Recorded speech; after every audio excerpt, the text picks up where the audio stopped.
Hi again, it's China Manufacturing Decoded, the podcast from Sophie's here. I'm Adrian. Joining me is our CEO, Renaud. Well, how are you doing? I'm good, thanks, Renaud. How are you doing? Not bad, yeah, thanks. All right, good. Before we get started with today's topic, you're over in Hong Kong at the moment, and I guess some good news COVID-wise, and we don't always get a lot of that, is that Hong Kong has actually changed its quarantine requirement for arrivals coming in, right? Right. They went from 3 weeks of quarantine to 7 days of quarantine to 3 days of quarantine to 0 days of quarantine in a few months. So you see what, sometimes you need to change the administration and the chief executive, and things can move quickly. I think fundamentally let's say 2020, they were really trying to show Beijing that we're a good student. Look at us, keep the border open, please. So we can, even if there's a lot of quarantine and things like that for people coming from abroad, okay, like within China, let's keep going, and then let's keep the whole activity going, and then let's keep people coming here to do shopping, and let's keep Hong Kong people going to China to do stuff and so on.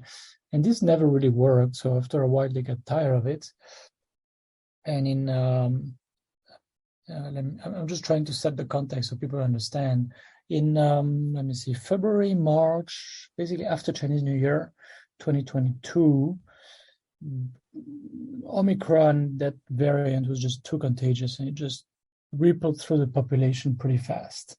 And the government fought it tooth and nail, and until they basically say, okay, forget it. We're just not going to win that fight. And everybody still has to wear a mask going outside and going to public places. So it's not, Europe or North America yet. And we still have to use an app that, by the way, is looking a little bit more like the Chinese app now, with different codes, different color codes and things like that. But, we need to snap it and snap the QR code every time we go to a restaurant or a cinema or someplace like that, just so people can track us. But in case, there's an outbreak somewhere, but it's becoming pretty useless. So anyway, they went down to 0, which means 0 day of quarantine, meaning that you can fly into Hong Kong. You no longer have to have a negative PCR test result, less than 48 hours before the flight to Hong Kong, blah, blah, blah. This is no longer needed, and you don't need to book a quarantine hotel and pay them and spend some nights there. So you need to install that app from the Hong Kong government, and then for the first 4 days, it's amber color code. You can go to offices, however, you cannot go to restaurants or bars or cinemas. Right. So, you got to eat in your hotel room or something like that, basically, if you're a visitor. Okay, but anybody can come now. It's not just residents like it was last year. Anybody can fly into Hong Kong like before. So with that, the organizers of trade shows have been busy trying to kickstart things again. And there's, I think there's a big conference for the finance profession a little bit later. And then there's a Hong Kong Sevens, which is a big rugby tournament event that was attracting a lot of people. So, these things, it seems they can happen. So, the big question is how many people will come from other places to Hong Kong where, they have to wear a mask, and for the first 4 days, they can't go to a restaurant or have a beer in somewhere nice or something. This is going to be a bit depressing. However, if there's really if it's important professionally for someone to go to Hong Kong, maybe to see the team there or something, it's so much easier than before. Of course, some people are coming. Yeah. right? I think that's the important thing to mention, isn't it? It's Yeah, now, it's possible.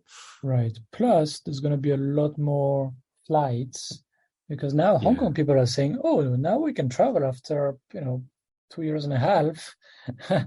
We have accumulated a lot of days, holidays and things like that. Okay, now we can travel, and Mm. so they go into to Japan soon, which is opening in I don't know, like two weeks or something. They're booking to go to Thailand and to a number of places, and that means a lot more demand for flights, and it means a lot more aviation routes reopening, to and from Hong Kong. So this will Mm. also make it easier for people to come to Hong Kong. That's good. In the period of time when you're sort of under observation, I think it needs to also be said that you do have to do testing regularly, right? So they're going to test you. Do you have to pay for these? You've been through it. No, When you no, have to? you No. don't have to pay, and there's a lot Okay. of testing stations, so it's really not that difficult to do it. Takes Right. literally takes 3 minutes to walk in and do it if it's not a big center and Yeah. Yeah. not at a peak time, so it's really not difficult. Okay.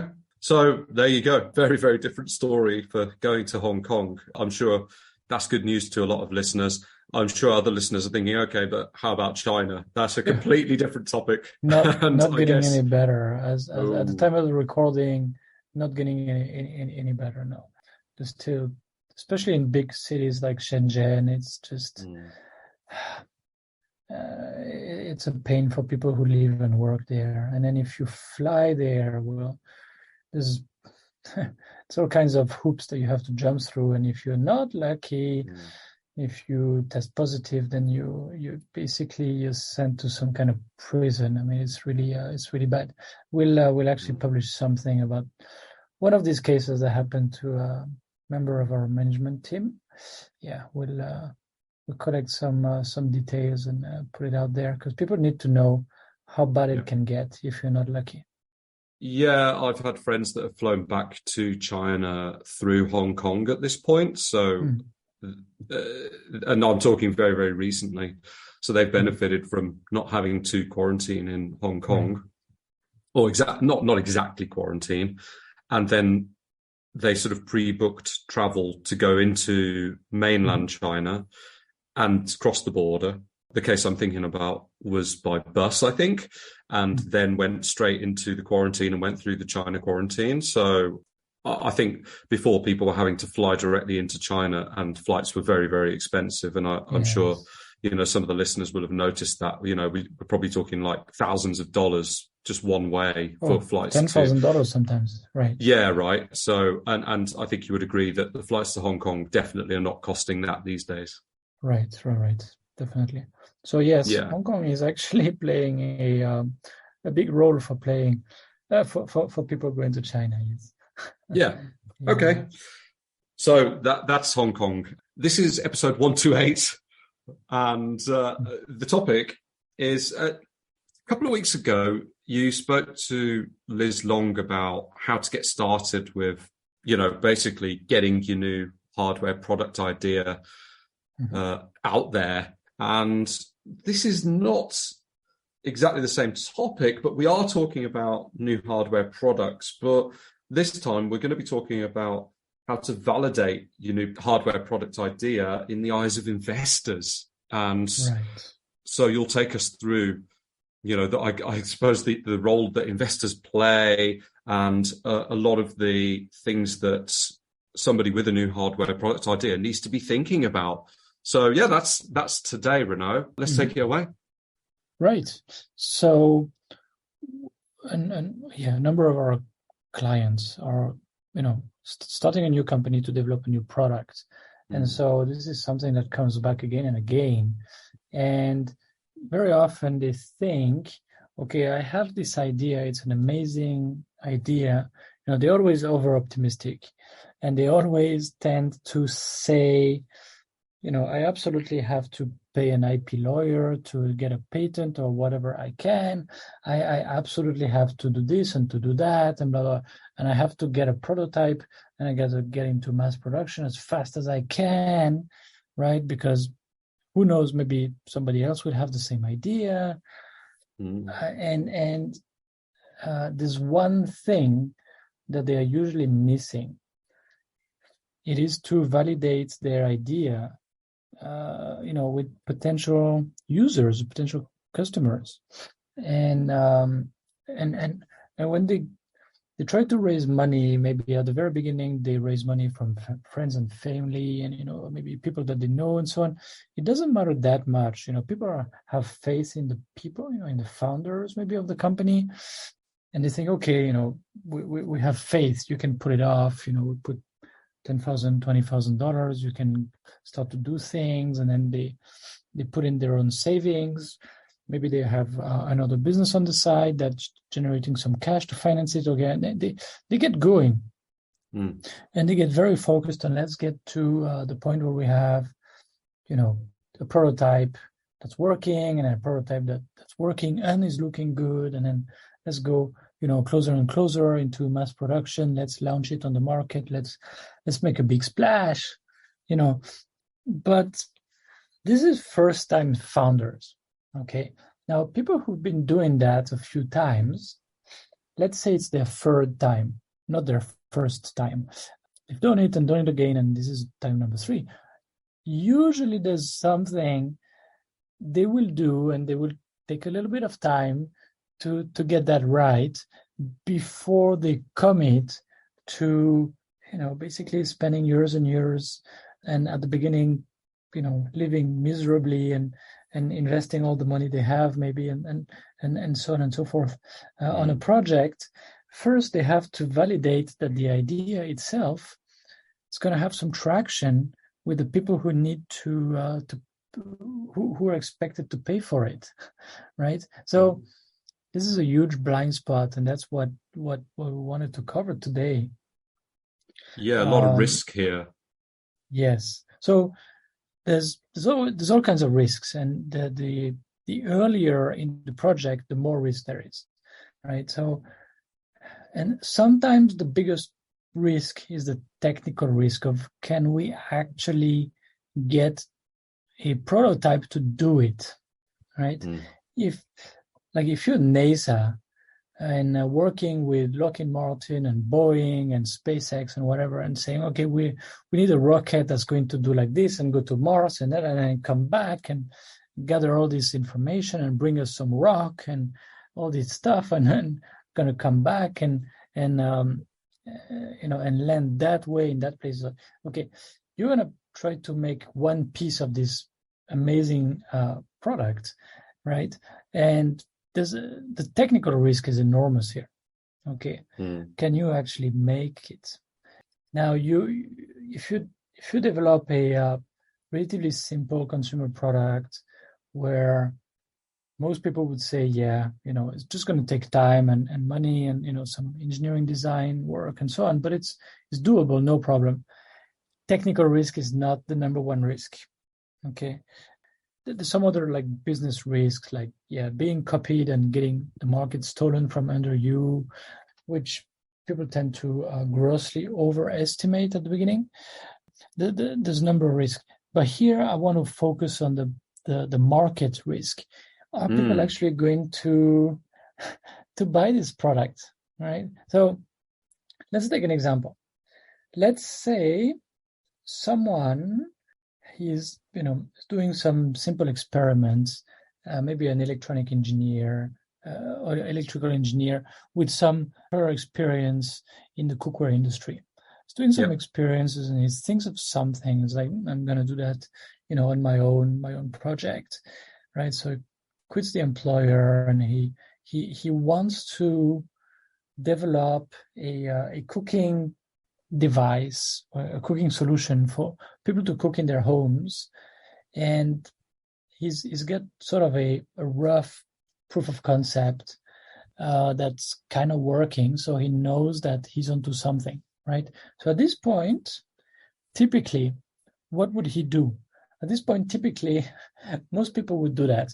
They would say nothing for fear that other people would jump on it and copy them.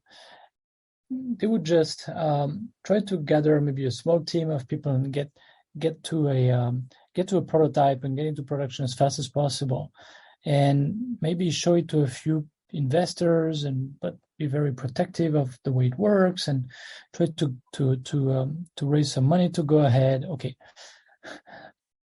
but that really does not address the market risk at all. It's all theoretical, and when it's theoretical, there's a high chance that it's wrong. Okay, there's a high chance that the way they're going to do it actually is going to be wrong, and it's not going to sell, and all of that effort, all of that investment will be for nothing, which is quite painful, right? So what could they do? First, they have to put that fear of being copied aside a little bit. They need to get out of their basement and talk to people, right? And I know this, there's a lot of sayings around that in the startup community. Go talk to your users. Don't just hide from them and so on. But still, I see very, very few startups doing that well. They tend to just go ahead because let's get on the technical track and get something to work, and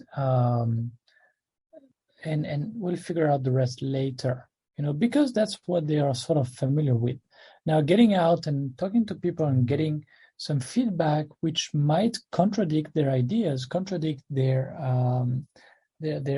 theories, it can be painful. So they don't really want to do it, right? But again, if they've done it once, twice, the third time, probably they will spend more time doing it very early on. So maybe let's take this example of the engineer who thought of a new way to cook food, and he can see that the big benefit is that it would consume much less energy than using a traditional electricity or gas cooking method with a saucepan, right? Sort of the old style cooking way. And then he might think, oh, that's perfect with the energy crisis. Maybe, in Europe, people are going to be going crazy about it and so on and so forth. But it is a bit, how to say, you would take people to buy a new device, which maybe is not cheap, and to find some space in the kitchen for it. And people would no longer be able to use their saucepans if they get rid of their current stove and so on. So they will have to buy some new accessories and so on, right? Now, so there's a risk right here. Yeah. If people say, wait a minute, I've been paying that much for all these nice, cute saucepans over the years, and these ones are fancy, and that, and I like to cook things, certain dishes that way in that cast iron pan or whatever, and I'm not going to get rid of that. Forget it. Well, it might be quite surprising to someone who really believes in his project, and maybe the way that he was thinking to market it maybe is completely wrong. So what would he do to validate that? Well, obviously he's got to have a rough idea about the way it would work, right? But he could prepare some kind of storyboard maybe to show to people, and then he would think, okay, who do I need to convince? Maybe housewives. It's going to be relatively expensive, so at the beginning it's going to be people with a certain level of income, and maybe it takes a lot of space in the kitchen, so maybe I need to go to people maybe more in the countryside at the beginning. This would be like the target market. Okay, people who live in the countryside in this country, blah blah. And let's say, for example, that this person is maybe he's in the UK, so he's going to do his research in the UK because there's some people from his target market in that country. Why go somewhere else? Keep it simple.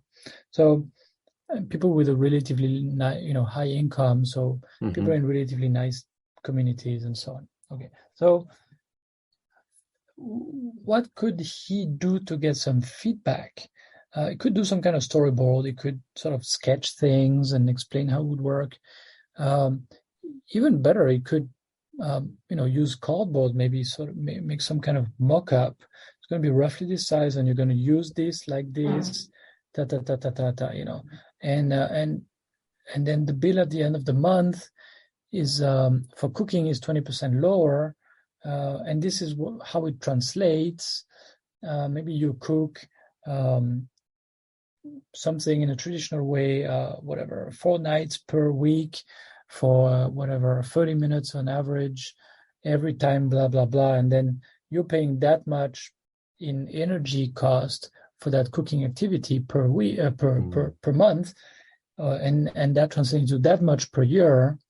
And with this new device, actually, from 5,000 pounds, you will go down to just 1,000 pounds. So you earn, you save 4,000 pounds, and for the next 10 years, you earn 40,000 pounds.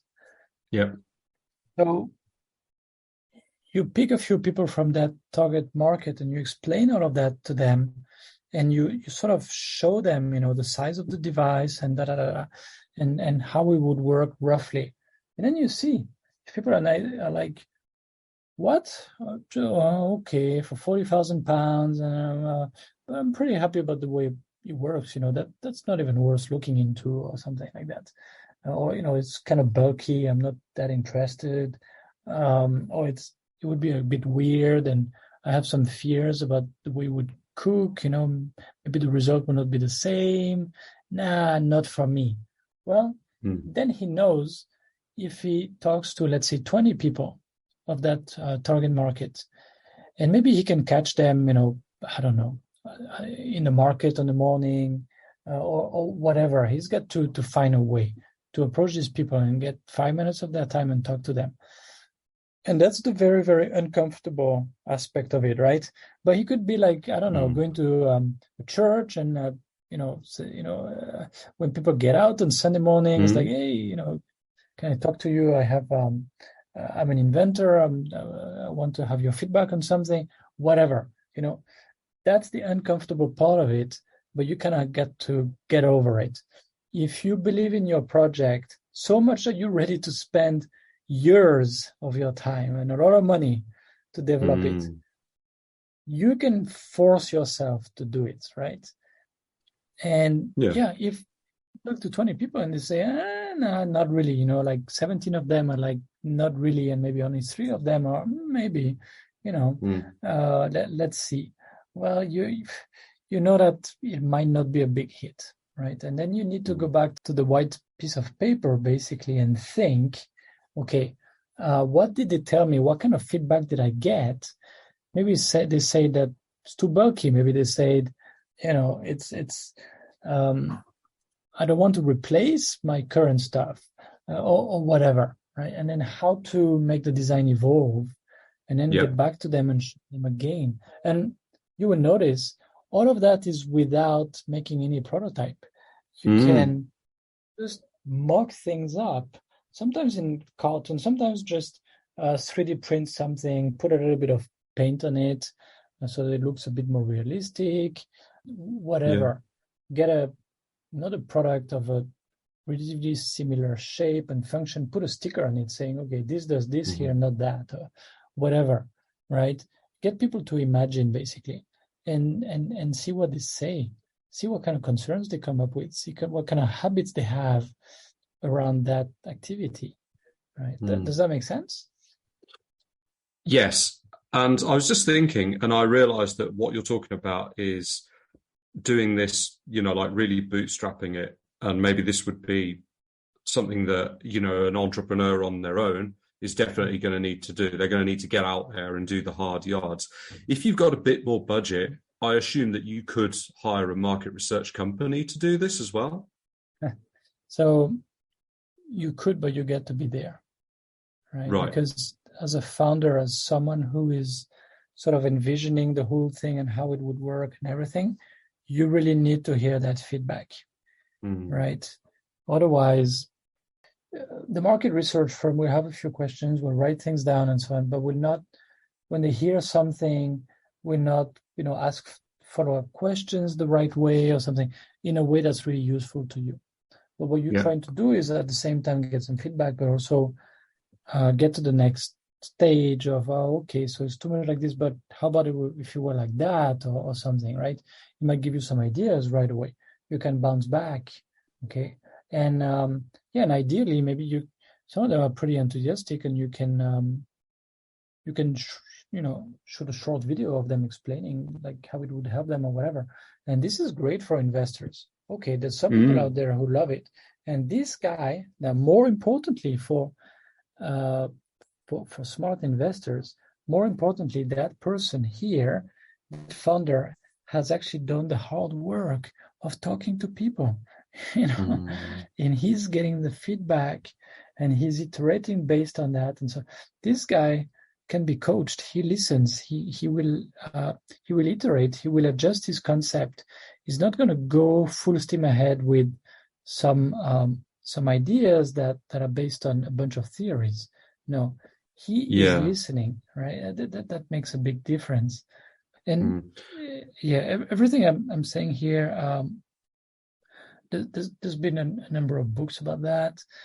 Steve Blank and customer development. Yeah, that's a former entrepreneur turned professor somewhere in Stanford or Berkeley or somewhere around Silicon Valley. He had a lot of influence on a lot of people. Eric Ries and the Lean Startup. Also, say, okay, you get to think of what is the minimum viable product. Don't get too complicated. Don't But this still misled a lot of people because they heard product. So people think, oh, this is the version 1 of the product that gets produced. And actually, what he was thinking, because he's more of a software guy, is something quick and dirty put together to get some feedback, right? So for hardware products, that means just prototypes and sometimes just mock-ups, right? That give an idea about how it would work and what it would look like. So it's more like minimum viable prototype to get some feedback.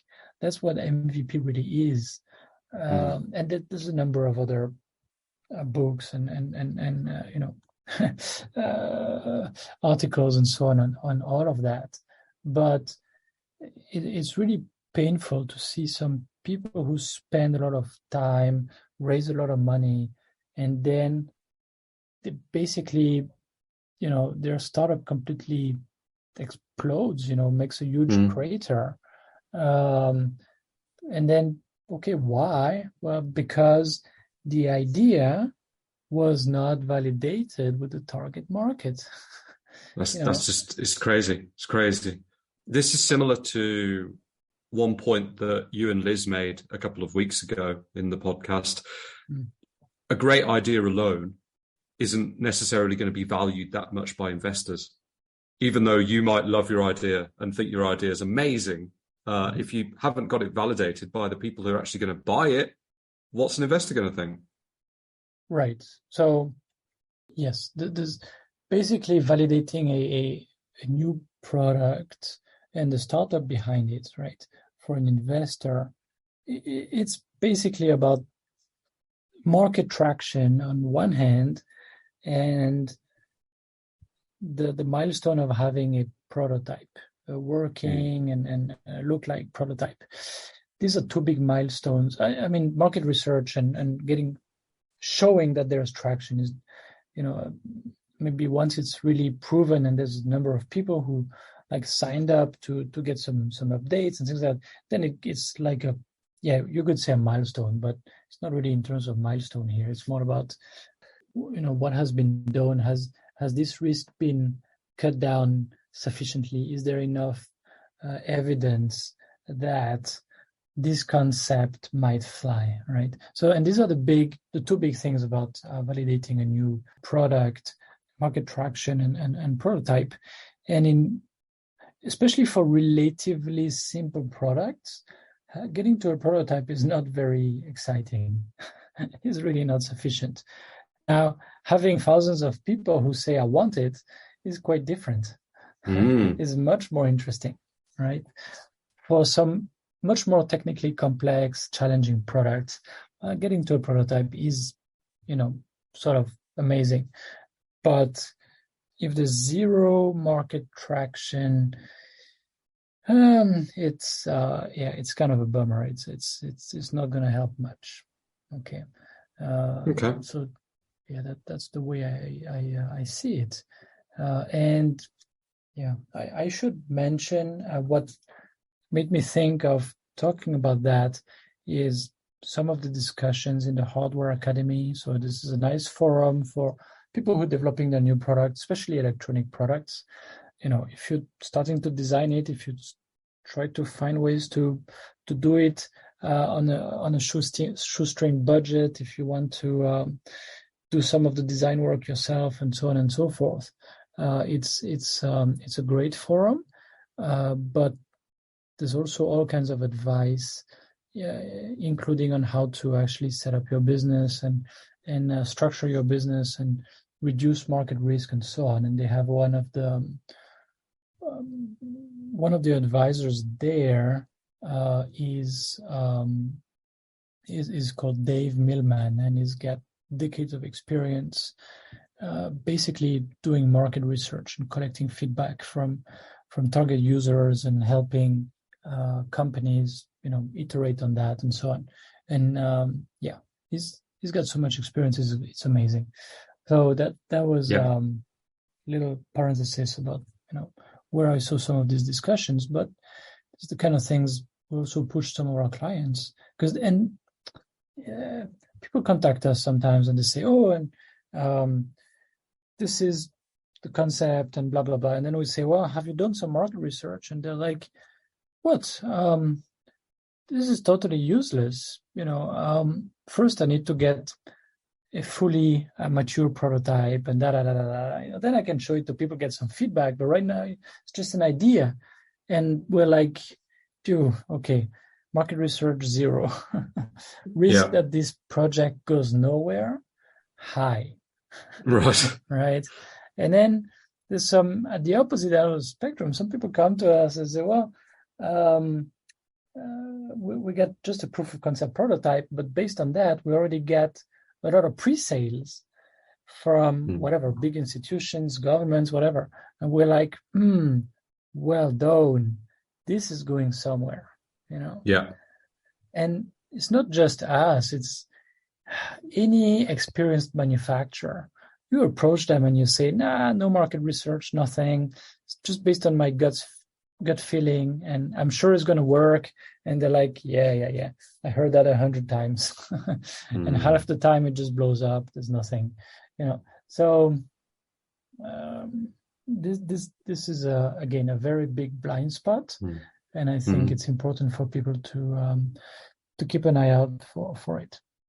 Does that put your relationship with your potential manufacturer on rocky ground as well, though? Because you speak about getting investors enthusiastic about your idea by actually validating it, and that enhances the credibility in their eyes. But you've spoken before about manufacturers. It's important to get them on side and to get them interested and to keep them interested as well, right? Of course. Basically, when you start a new company and you have a project to develop a new product that doesn't exist yet, you have to sell your project to everybody, right? If you need to raise capital, you go to investors and you have to sell, your business plan or whatever. You go to a manufacturer and you want them to put their best engineers on the project, so it goes fast, with good results and so on. But there's always a lot of competition for this best, the best project manager, the best whatever. They're usually already taken by existing customers, and the biggest customers, there's always a need for these guys. But you might not have the A team, maybe you have the B team, but you don't want the D team, right? Yeah. And you want the boss to be kind of, okay, this really seems like a high potential project.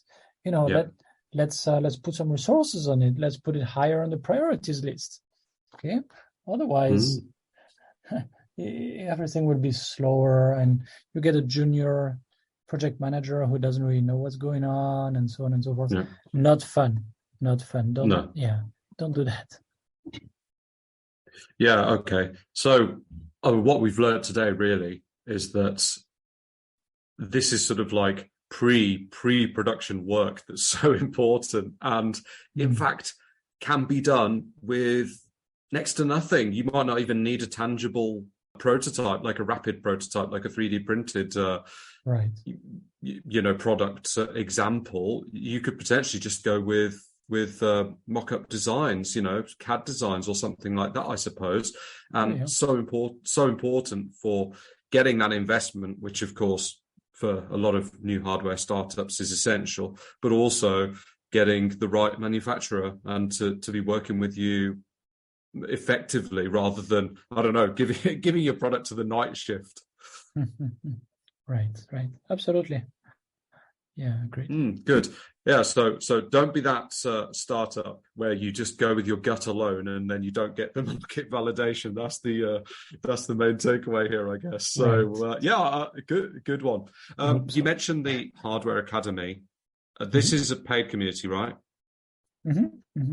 Yeah, but people can drop questions about, because when you develop something, you always get blocked somewhere. Yes. And then you can ask, and there's some experts about different fields, and plus there's a number of courses and workshops and things like that, including some that I did with them. This is good for people who are really doing this for the first time. I think it's really useful. Yeah, yourself. I mean, you answer some questions on there, and you mentioned some of the other people on there. And so hardwareacademy.com. I'll leave the link to it in the show notes. Go check it out. It's a great community. And for anything else that we've mentioned as well, more links in the show notes. Good one, Renaud. Thank you. Good advice. Yeah, thanks. All right. Thanks again for listening to this podcast, brought to you by the Sofeast Group. We're on a mission to provide you with everything you need to manufacture effectively in Asia, including inspections, auditing, new product development support, contract manufacturing, 3PL warehousing and fulfillment, and much, much more across Asia's key manufacturing areas. Visit us at sofeast.com, that's SOFEAST.com, to learn more and get help. If you've enjoyed the podcast today, please do rate, review and share, because it will really help others discover us too.